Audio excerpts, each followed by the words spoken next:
भाऊजी, तुम्ही आत चला. जेवण करून घ्या आणि झोपून जा. तुमचा धाकटा भाऊ आहे. थोडेसे भावनिक झाले आहेत. इथून पुढे भीमरावला कधीच भेटणार नाहीत. हो ना? चला आत.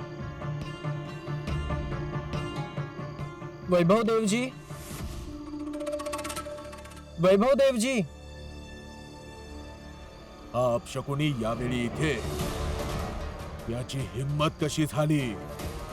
यावेळी आमच्या दारात येऊन हाक मारायची. याला तर आम्ही आत्ताच बघून घेतो. दादासाहेब, वैभव देव माझं नाव आहे आणि मला काही अडचण नाही.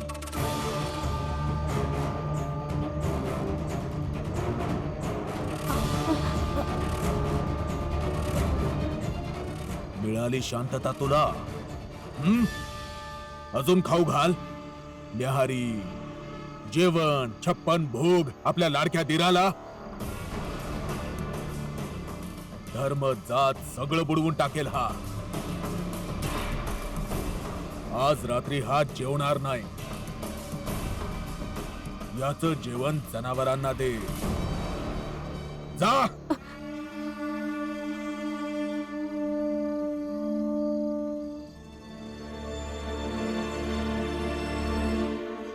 बोल भीमराव, काय झालं सांग. तुम्ही मला भेट म्हणून हा चष्मा दिलाय.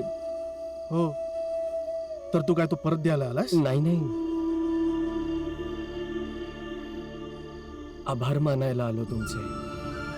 खरोखर तुमचे मनापासून आभार मानतो वैभव देवजी. कारण मी आजपर्यंत असं पाहिलं नाही की कुठल्या उच्च जातीच्या माणसाने अशा पद्धतीने सुखद भेटवस्तू दिली. उच्च जातीतले भेट पाठवतातही तर ते आव्हान, वेदना, धमक्या, नाहीतर आम्हाला नीच दाखवण्यासाठी. अगदी अशाच.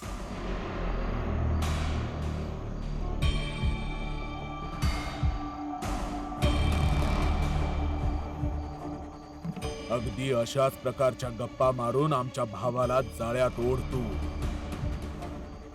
जेणेकरून तुला कायम भेटवस्तू मिळत राहतील. कधी अंगरखा, कधी बूट, कधी मिठाई आणि काय माहिती काय काय.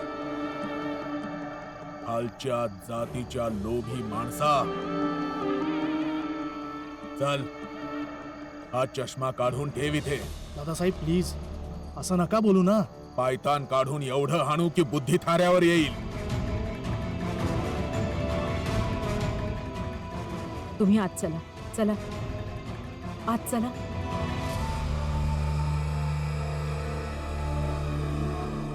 निर्लज्ज, चष्मा काढ. नाही काढणार. कारण काय आहे ना प्रचंड देवजी, तुमच्या भावाने खूप धाडस करून मला ही भेट दिली आहे. हे ठाऊक असतानाही की तुम्हाला ही गोष्ट अजिबात आवडणार नाही. त्यांनी इतकं धाडस केलंय तर मी असं घाबरून ही भेट परत करणार नाही. कारण जर मी असं केलंही तर तो वैभव देवजींचा अपमान होईल. येतो मी.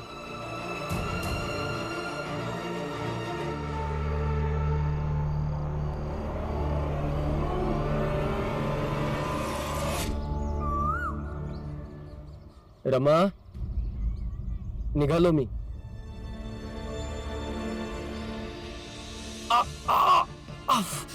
ऐक, काय झालं? माहित नाही, अचानकच पाठीत दुखायला लागलं. तुम्ही इथं बसा बरं. लचक भरली असेल, मी तेल गरम करून आणते आणि मालिश करून देते, जरा बरं वाटेल.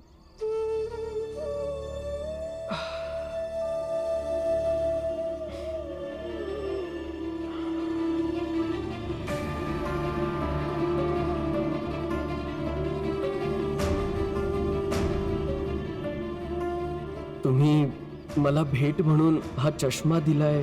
हो, तर तू काय तो परत द्यायला आला? नाही नाही, आभार मानायला आलोय.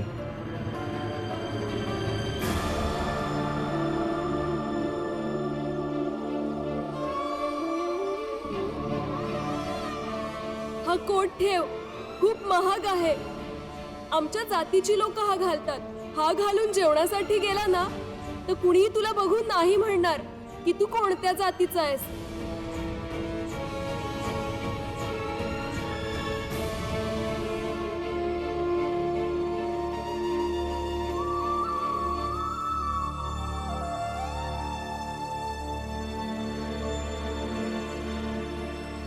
ध्रुव सारखे लोकही असतात ह्या जगामध्ये, ज्यांना जगाविरुद्ध असूनही आमच्याबद्दल सहानुभूती वाटते. अशी माणसं कमी असतात, पण असतात हे खरं. मग ते साताऱ्यात असो किंवा लंडन मध्ये.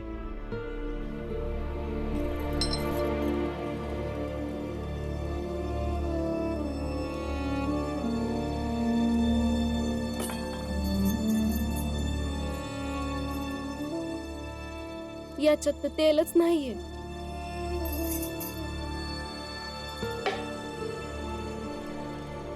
बाहेरून जाऊन घेऊन येते, कारण त्यांना गरम करून तेल लावलं तर जरा बरं वाटेल. दली मावशीकडून घेऊन येते. रमा, इकडे. आता आपण एवढे पण परके झालो नाही ना? दे, मी देतो तुला तेल. नाही भाऊ, राहू द्या. लक्ष्मीताई आणि आई रागवतील. डली मावशीकडून घेऊन येते मी. नाही रमा, मी देतो. आणि असं कसं कोणी काय बोलेल? आपल्या भीमची तब्येत खराब आहे आणि आपण ही वाटण्या केलेली सीमा बघायची नाही. हा मी घेऊन येतो. आनंद भाऊ,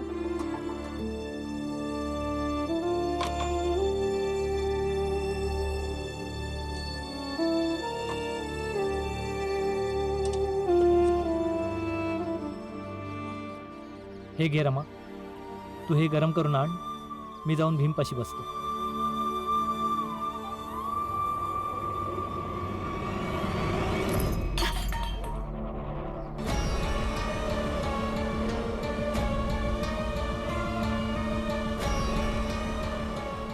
कसं आहे ना की हे तेल आपल्या घरातलं आहे, तर हे रमाला नाही दिलं जाणार. या घरच्या वाटण्या झाल्या आहेत आता.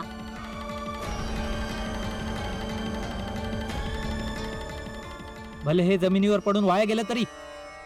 होय मग मी परत घेऊन येतो आणि बघतोच किती वेळा पाडतेस तू. आनंद,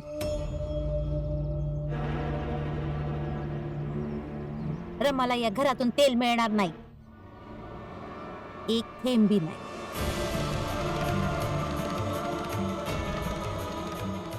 जा, दुसरीकडे जाऊन भीक मागून ये.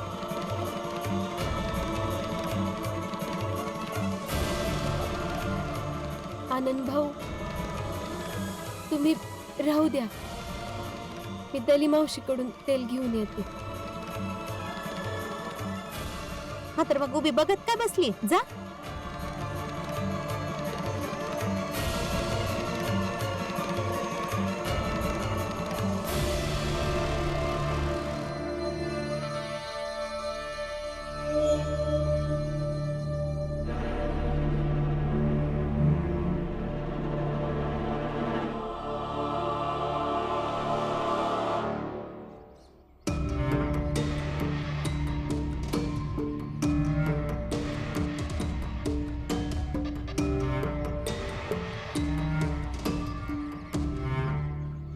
अरे रामजी,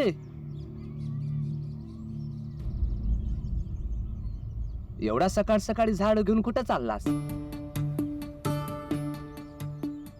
जर जास्त उशीर झाला तर भीम झाड उचलून घेई. जोवर आमासने काही काम नाही भेटत तोवर भीमचं काम करून देतो. त्याला बी थोडीशी मदत होईल.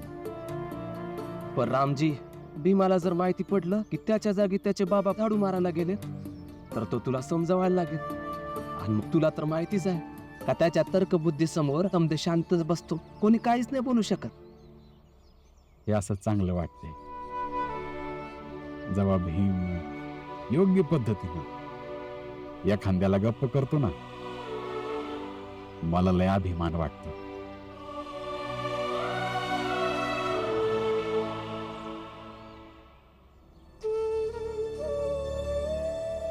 तेल लावून देते. नाही, तू काळजी नको करूस. तुझा काम कर, मी लावतो. मी तुमची बायको आहे, मग काळजी तर करूच शकते. आता तुम्ही वाद नका घालू बरं. तेल गरम आहे, थंड होऊन जाईल. लवकर कुर्ता काढा. पण रमा, पण बिन काय, तुम्ही स्वतःच्याच पाठीला स्वतःच्या हाताने कसं तेल लावाल? तुमचा हात इतक्या माग कसा जाईल? जादूगर हात तुम्ही. तसं तूच तर म्हणालीस एकदा की तुम्ही जादूगार आहात. ते वेगळं होतं, हे वेगळं आहे. ठीक आहे, ठीक आहे, लावून दे तूच. ये.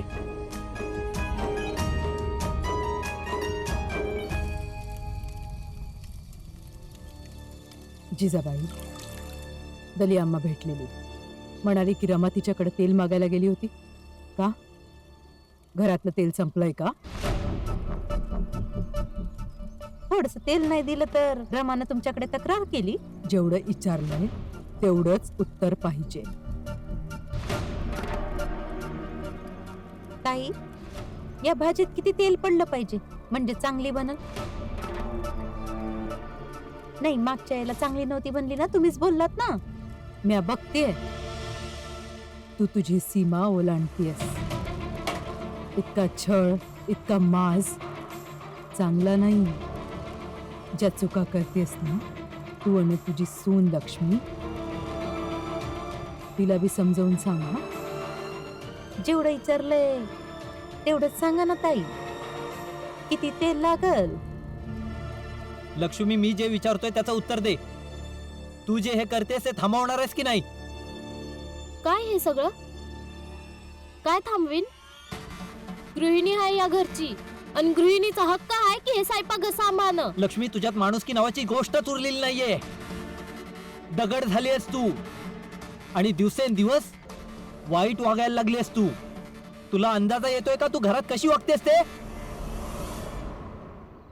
नाही, मला कायच अंदाज नाही.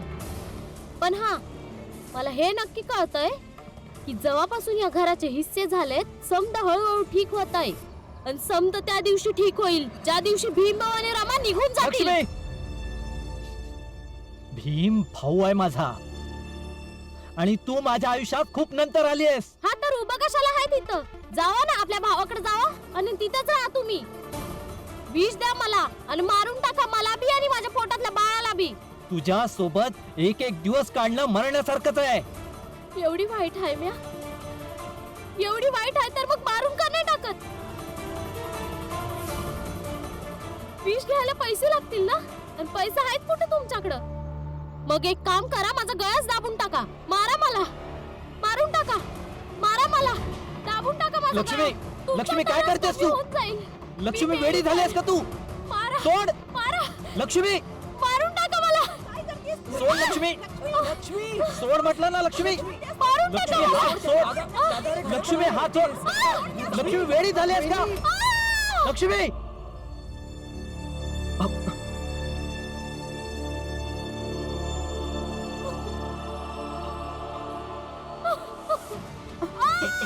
लक्ष्मी, लक्ष्मी काय?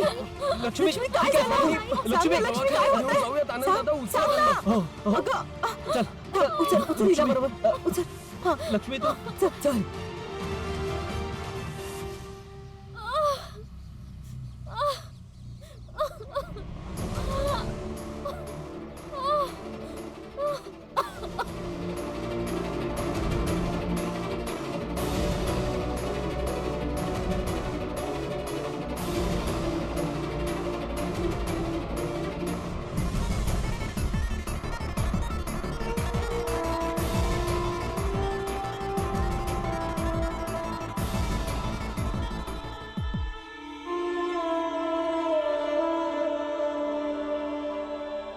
डॉक्टर साहेब, काय झालं? ते मूल पोटातच मेलं. I am sorry.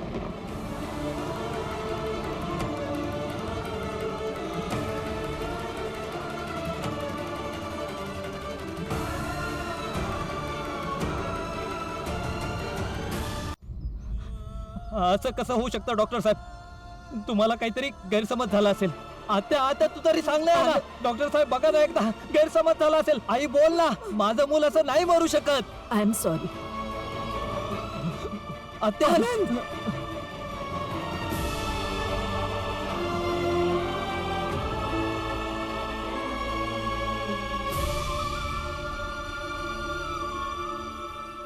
नाही.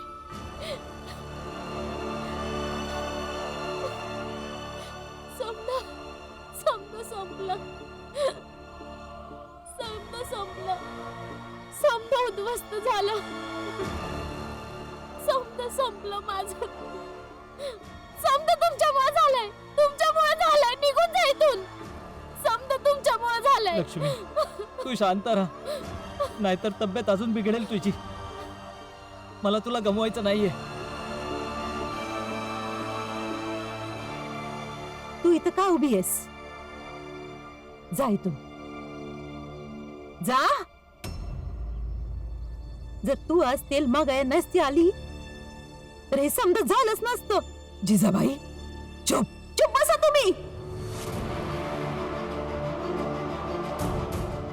हे दोघं इतके अशुभ आहेत ना की घरचा आनंद नष्ट करून टाकतात.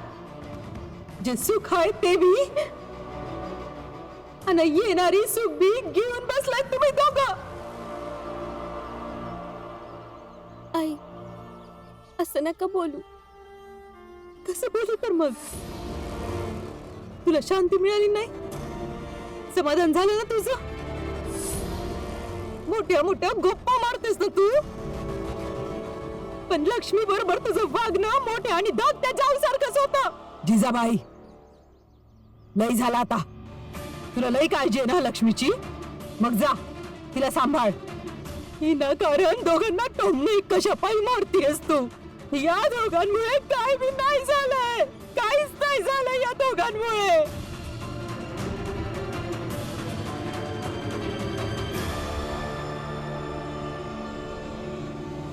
मला समजत नाहीये,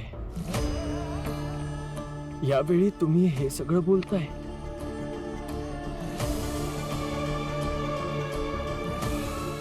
आता वहिनीला आमची गरज आहे. आम्हाला आज जावं लागेल. काय बोलला तू? वहिनी? वहिनी ती तुला धीर मानत नाही. तुमच्यामुळं तिचं आयुष्य अध्वस्त झालंय. वाटणी तर कवाच झाली होती, पण आली तुझी बायको भीक मागायला तेलाची. जर ही नसती आली ना तर लक्ष्मी सोबत असं झालंच नसतं. झालं म्हणून तुम्ही दोघं निघा इथून. जा तुम्ही दोघं. आमच्या सुनेला आम्ही सांभाळून घेऊ. तुम्ही दोघांची गरज नाहीये. तुम्ही दोघं बाहेरच्या लोकांना समजावा. जा. आई, मला मान्य आहे माझी चूक आहे. हे बी मान्य आहे घराच्या वाटण्या झाल्यात. पण शेजारी बी शेजाऱ्याचं दुःख वाटून घेतो ना. आई, मला माफ करा आणि आता आज जाऊ द्या ना. चला ना. थांब. जाऊ दे या दोघींना. आपण निघून जाऊया इथून.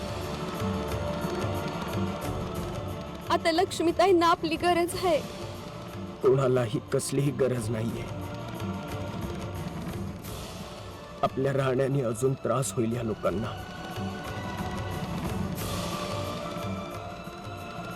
तुम्ही दोघं निघून जा इथून.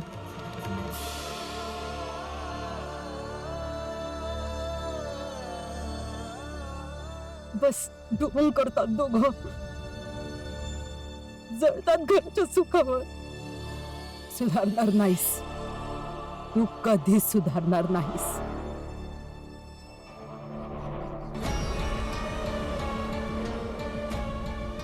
हा मुद्दा असा सहज नाही मिटवणार म्या. लक्ष्मीच्या या परिस्थितीला जबाबदार तू आणि रमाच आहात.